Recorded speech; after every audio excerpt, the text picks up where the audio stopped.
Hello everyone. आज हम लोग इस वीडियो के माध्यम से ऋग्वैदिक आर्यों की राजनीतिक स्थिति को समझने का प्रयास करेंगे।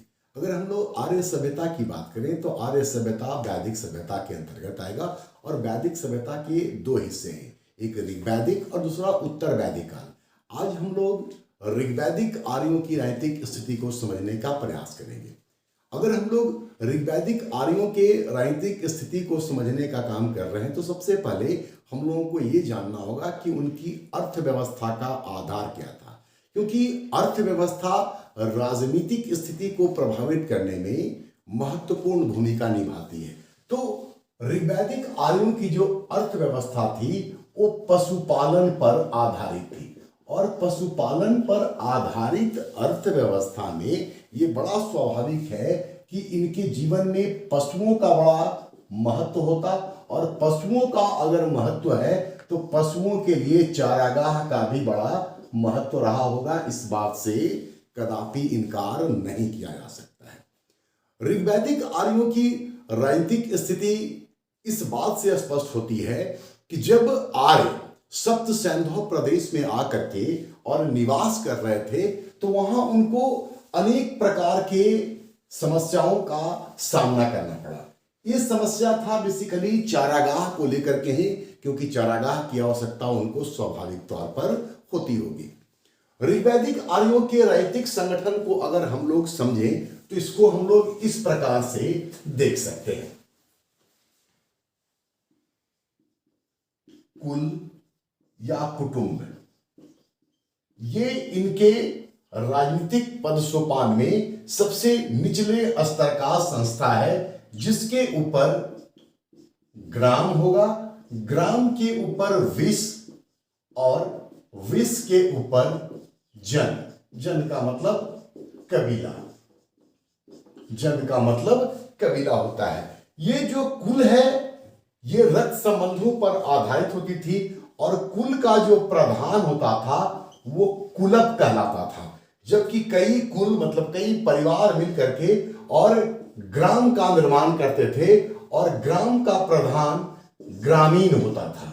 इसी प्रकार से कई सारे गांव मिलकर के विष का निर्माण करते थे और विष का प्रधान विषपति होता था, ठीक है। और कई सारे विष मिलकर के जन का निर्माण करते थे और जन का प्रधान जनस्य गोपा या गोप या राजन, ऐसे कई सारे नामों से वो जाना जाता था। जन का मतलब जैसा कि मैंने बताया कि कबीला होता था। तो इस दृष्टिकोण से अगर हम लोग बात करें तो इनके राजनीतिक पद सोपानिक व्यवस्था में या इनके प्रशासनिक व्यवस्था में जन सबसे बड़ी संस्था है, जिसका कि प्रधान राजन या जनस्य गोपा होता था। इस समय शासन का स्वरूप राजतंत्रात्मक था, लेकिन ये जो राजतंत्रात्मक स्वरूप है बेसिकली किसी राज्य के क्षेत्र को या राज्य क्षेत्र को दर्शाने का काम नहीं करता है, या राजा किसी आधुनिक राजा के समान नहीं था, क्योंकि राज्य क्षेत्र की अवधारणा इस समय स्पष्ट नहीं हुई है। क्योंकि अर्थव्यवस्था का आधार जब पशुपालन है, पशुचारी अर्थव्यवस्था है, तो ऐसी स्थिति में चारागाहों की खोज में वो एक स्थान से दूसरे स्थान पर जाते आते रहे होंगे। ऐसी स्थिति में जब इनकी अर्थव्यवस्था पशुओं पर आधारित है, पशुपालन पर आधारित है, तो पशुओं के लिए इनका लड़ाई होना बड़ा स्वाभाविक सा बात लगता है। आर्यों के संघर्ष को अगर हम लोग देखें तो आर्यों का जो संघर्ष था वो दो स्तर पर चलता था। पहले हम इसको साफ कर देते हैं, ये इनके राजनीतिक संस्था को बताने का काम कर रहा है, फिर आगे बढ़ेंगे हम लोग। जैसा कि हम बता रहे थे कि आर्यों का जो संघर्ष था वो दो स्तरों पर चलता था। एक ओर आर्यों का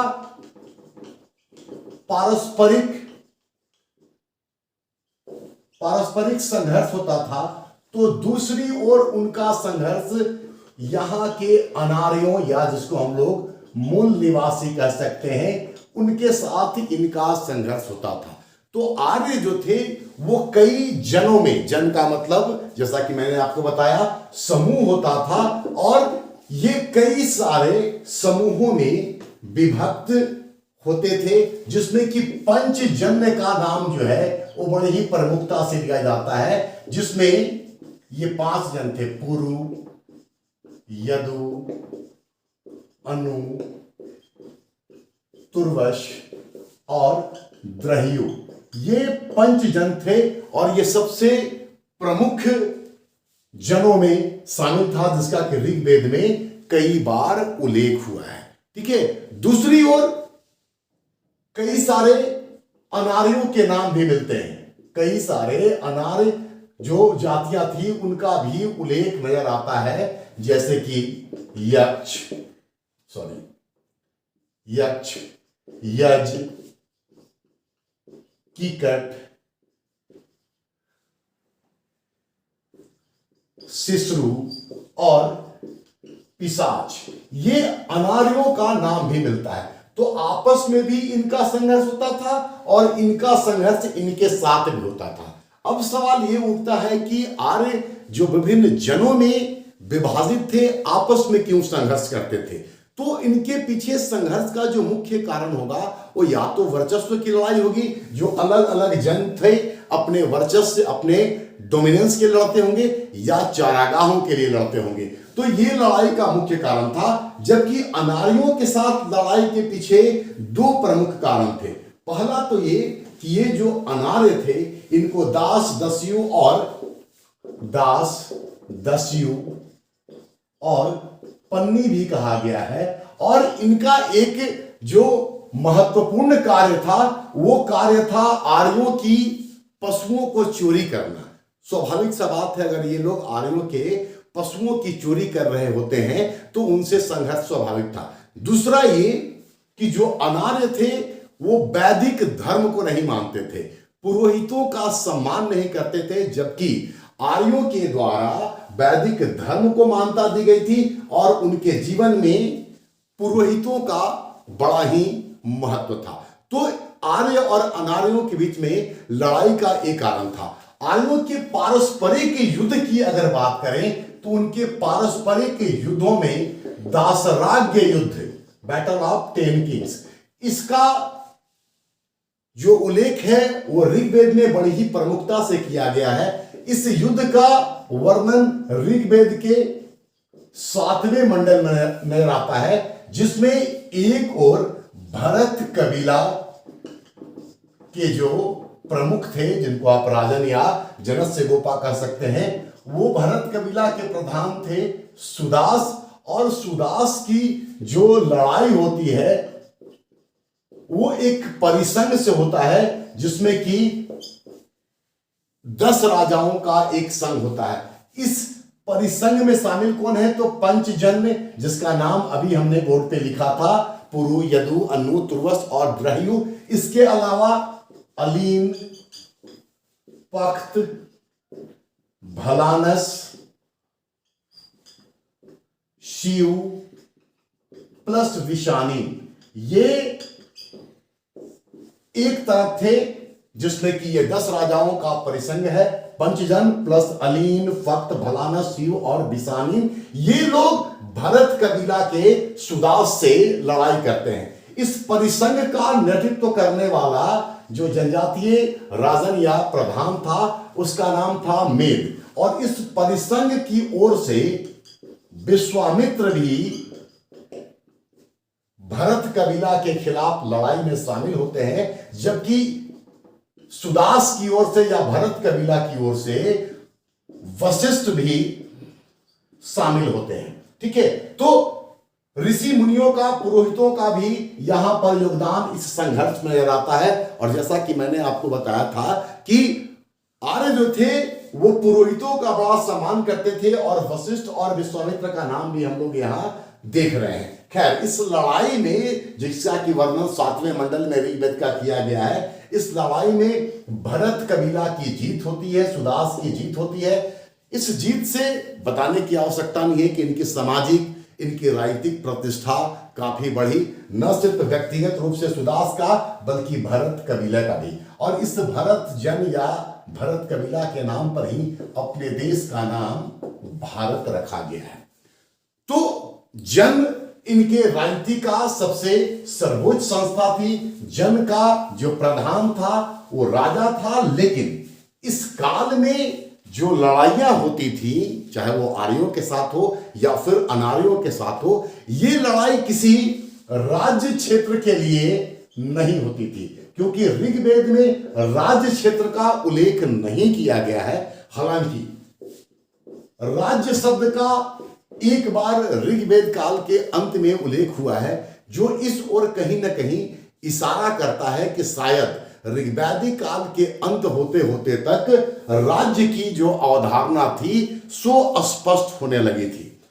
शुरुआती दौर में जो राजा था उसका पद आनुवांशिक नहीं था, उसका पद आनुवांशिक नहीं था, बल्कि जन के लोग मिल करके और उस व्यक्ति को जो योग्य हो, क्षमतावान हो, लड़ाकू हो, वैसे व्यक्ति को अपना राजा चुनते थे। अब सवाल ये उठता है कि राजा या राजन की आवश्यकता क्यों थी? ठीक है, तो चूंकि ऋग्वैदिक आर्यों का जो इतिहास है वो युद्धों का इतिहास है, जहां पशुओं के लिए इनकी बार बार लड़ाई होती थी, तो उस लड़ाई का नेतृत्व करने के लिए जिस व्यक्ति की आवश्यकता थी उस व्यक्ति को हम लोग यहां राजा के तौर पर देखते हैं। तो ये एक जनजातीय प्रधान की तरफ इशारा करता है, न कि किसी राज्य क्षेत्र का स्वामी होने की ओर। साथ ही राजा जो इस काल में है ये दैवीय शक्ति से संपन्न नहीं माना जाता था, ये दैवीय शक्ति से संपन्न नहीं माना जाता था, इसको देवता का अवतार भी नहीं माना जाता था। जैसा कि बाद के काल में हम लोग पाते हैं कि राजा जो था वो दैवीय शक्ति से संपन्न व्यक्ति होता था, लेकिन ऐसा कुछ भी नहीं है, यद्यपि वो अपने जनों में बहादुर बलशाली अवश्य होता था। राजा की शक्तियां, चूंकि युद्ध का वो नेतृत्व कर रहा होता था, इसलिए उसकी शक्तियां काफी बढ़ जाती थी, लेकिन उनकी शक्तियों पर नियंत्रण रखने के लिए कई सारे राजनीतिक संगठन भी थे, जिनमें से 3 का उल्लेख ऋग्वेद में हुआ है। ये जो राजनीतिक संगठन है इनका नाम है सभा, समिति और विदत। ऋग्वेद में सभा का उल्लेख 8 बार हुआ है, समिति का उल्लेख 9 बार हुआ है और 122 बार विदत का उल्लेख हुआ है। अगर ऐसी स्थिति में देखें तो चूंकि विदत का प्रयोग सबसे अधिक बार हुआ है, जो इस ओर इशारा करता है कि यह सबसे प्राचीन संस्था थी। ठीक है, यह सबसे प्राचीन संस्था थी। ये दोनों संस्था जनसाधारण की संस्था थी। ठीक है, जिसमें विदत जो था यह कहीं ना कहीं धार्मिक और राजनीतिक कार्यों को देखने का काम करता था, जबकि समिति का मुख्य काम राजा का चयन और उसको पदमुक्त करना होता था। जबकि सभा जो थी ये सभा वरिष्ठों का सदन था, वरिष्ठों का या फिर वृद्धों का सदन था या संस्था थी, जिसमें जो कुलीन वर्ग के लोग होते थे वही शामिल होते थे। तो ये जो सभा, समिति और विदत जैसी राजनीतिक संस्था थी, यह राजा की शक्तियों पर नियंत्रण रखने का काम करती थी। और इस काल में इस संगठन का, इस संस्था का बड़ा ही महत्व नजर आता है, जो एक तरफ राजा की शक्तियों पर नियंत्रण रख रहे हैं, वहीं राजा को उनके दैनिक कार्यों में संभवतः ये लोग सहयोग प्रदान करने का भी काम करते होंगे। चूंकि युद्धों का इतिहास है तो राजा को उसके युद्ध संबंधी कार्यों में सहायता देने के लिए कई सारे अन्य अधिकारियों का भी ऋग्वेद में नाम मिलता है, जैसे कि पुरोहित, सेनानी, ग्रामणी, ब्राजपति, ऐसे नाम भी ऋग्वेद में मिलते हैं। पुरोहित ये राजा का एक और मित्र और पथ प्रदर्शक के तौर पर काम करता था, वहीं युद्ध के दौरान ये राजा के साथ जाता था और राजा के जीत के लिए पूजा अर्चना या स्तुति करता था। सेनानी जो था ये तलवार चलाने में, कुठार चलाने में, इस तरह के हथियार चलाने में सिद्धहस्त होता था, माहिर होता था, लड़ाकू होता था और राजा के निर्देशानुसार ही काम करता था। इसी प्रकार से ग्रामणी जो था ये भी लड़ाकू दलों का प्रधान होता था, लड़ाकू दलों का प्रधान होता था, ठीक है। जबकि ब्राजपति चारागाह का अधिकारी होता था और युद्ध के समय इनके द्वारा भी राजा को सहयोग प्रदान किया जाता था। तो पुरोहित, सेनानी, ग्रामणी और ब्राजपति ये राजा को सहयोग देने वाले अधिकारी थे, जबकि सभा, समिति और विदत ये ऐसी राजनीतिक संस्था थी जो राजा की शक्तियों पर नियंत्रण स्थापित करने का काम करता था। इस दौरान युद्ध तो लगातार होते थे, लेकिन किसी प्रकार का कोई अस्थायी सेना इस दौरान नजर नहीं आता है। इस दौरान कोई अस्थायी सेना नजर नहीं आती है। लेकिन जब युद्ध होता था तो जन या कबीले के जो वयस्क होते थे ये युद्ध में शामिल होते थे और उनकी कई सारी टोलियां होती थी, ग्रुप होते थे, जैसे कि व्रात, ग्राम, गण और सर्द। ये वयस्कों की ऐसी टोलियां हैं जो युद्धों के दौरान या युद्ध के दौरान राजा को साथ देते थे, युद्ध में भाग लेते थे, लेकिन कोई परमानेंट आर्मी इस दौर में नहीं थी। जन धन की रक्षा के लिए एक विशेष प्रकार का घर होता था जिसको कि पूर कहते थे। पूर मतलब कि दुर्ग। तो दुर्ग में ये लोग निवास करते थे। पूर का जो अधिकारी था वो पूरब कहलाता था, ठीक है। और साथ ही साथ पूर या दुर्ग को तोड़ने के लिए एक विशेष प्रकार का यंत्र भी था जिसको कि पूर चरिष्णु कहा जाता था, जो दुर्गों को तोड़ने का काम करता था। तो दुर्ग उनकी सुरक्षा का एक तरीके से हथियार था। दुर्ग में एक उसकी रक्षा के लिए पूरक होता था और दुर्गों को तोड़ने के लिए जिस मशीन की इस्तेमाल की जाती थी उसको पूर चरिष्णु कहा जाता था। इस समय जो युद्ध होते थे, जैसा कि मैंने आपको पहले बताया, राज्य क्षेत्र के लिए नहीं बल्कि पशुओं पर अधिकार के लिए होता था, या युद्ध होता था दूसरे जनों पर वर्चस्व स्थापित करने के लिए, अपना प्रभाव बढ़ाने के लिए। युद्ध का कोई नियम नहीं था, मतलब जैसे चाहे वैसे युद्ध जीतने से मतलब होता था, कोई नियम नहीं था। यद्यपि युद्ध के दौरान रण वाद्य,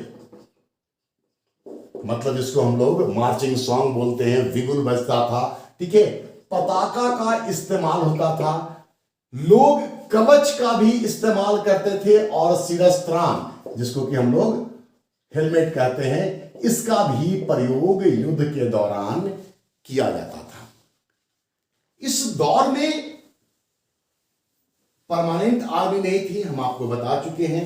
राजा नेतृत्व करता था तो प्रधान होता था, लेकिन प्रधान होने के नाते उसको कोई नियमित कर अपनी प्रजा के द्वारा दिया जाता हो, इस बात का कहीं भी कोई स्पष्ट उल्लेख नहीं मिलता है। हालांकि जन के लोग या कबीले के लोग राजा से मुलाकात पर स्वेच्छा से उसको जो उपहार देते थे उस उपहार को बलि कहा जाता था, ठीक है। और ये मुख्य रूप से अनाज के रूप में दिया जाता था। लेकिन यह भी तय है कि चूंकि इनकी अर्थव्यवस्था का आधार अभी पशुपालन है, तो अनाज कोई बहुत भारी मात्रा में होती नहीं होगी, थोड़ा बहुत मात्रा में जो होता होगा उसी में से राजा को जो उपहार मिलता था उसको बलि कहा जाता था, ठीक है। इस समय न्याय व्यवस्था भी कोई स्पष्ट तौर पर उभर करके सामने नहीं आई थी, ठीक है। न्याय का सर्वोच्च अधिकारी संभवतः राजा ही था और राजा को इस कार्य में पुरोहित के द्वारा निश्चित तौर पे सहायता दी जाती होगी और गांव में न्याय का काम ग्रामवादीन करता था। इस बात का ऋग्वेद में उल्लेख मिलता है। पशुओं की चोरी, जैसा कि मैंने बताया, बार बार बताया कि सबसे महत्वपूर्ण घटना थी, तो चोरी, डकैती, सेंधमारी, धोखेबाजी, इस तरह के अपराध ही बार बार होते थे।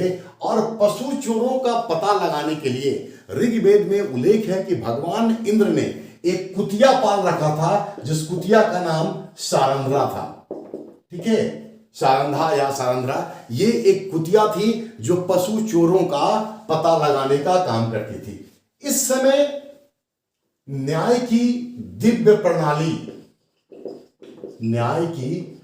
प्रणाली भी प्रचलित थी, जिसके तहत साक्ष्य के अभाव में गर्म जल का या गर्म कुल्हाड़ी का इस्तेमाल किया जाता था और अपराधियों का पता लगाया जाता था। इस समय हत्या के लिए मृत्यु दंड का प्रावधान नहीं था, बल्कि आर्थिक दंड ही जो था वो सबसे महत्वपूर्ण था, और इसको सतदाय कहा जाता था। सतदाय मतलब ये कि हत्या के आरोपी या अपराधी को 100 सिक्के देने पड़ते थे। इस तरीके से अगर बात करें तो सतदाय मतलब कि 100 सिक्के दे करके वो अपराध से मुक्त हो जाता था, सजा से मुक्त हो जाता था।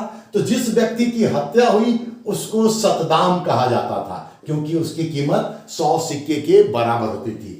जो कॉम्पनसेशन या जुर्माना दिया जाता था उसको वैरदेय कहा जाता था।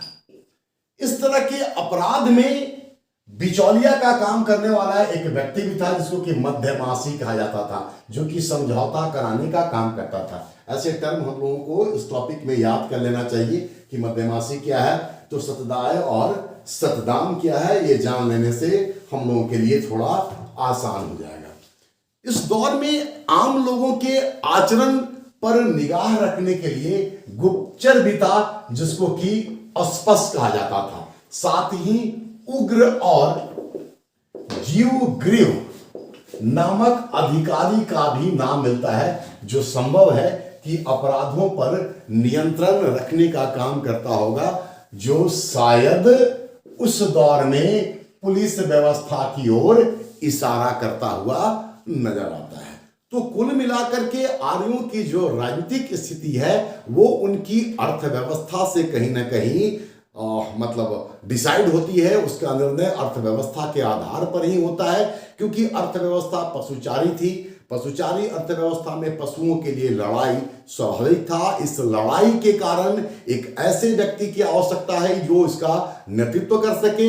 इस नेतृत्वकर्ता को राजन कहा गया, जो कि वास्तव में किसी राज्य क्षेत्र का नहीं, बल्कि जनजातीय कबीलाई प्रधान की तरह है, जनजातीय मुखिया की तरह है। उसके पास किसी भी प्रकार का कोई परमानेंट आर्मी नहीं है। न्याय व्यवस्था भी स्पष्ट नहीं है इस काल में, और न ही कर व्यवस्था स्पष्ट रूप से नजर आती है।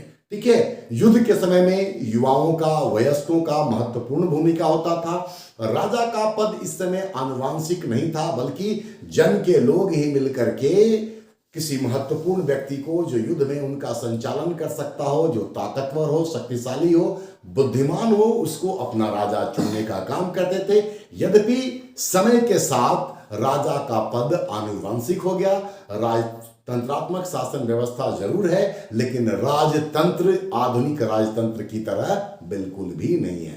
तो ऋग्वैदिक आर्यों का इतिहास युद्धों का इतिहास है, जहां एक ओर आर्यों ने आपस में संघर्ष किया, वहीं अनार्यों, जो कि यहाँ के मूल निवासी संभावित तौर पर थे, उनके साथ भी उनका संघर्ष होता हुआ नजर आता है।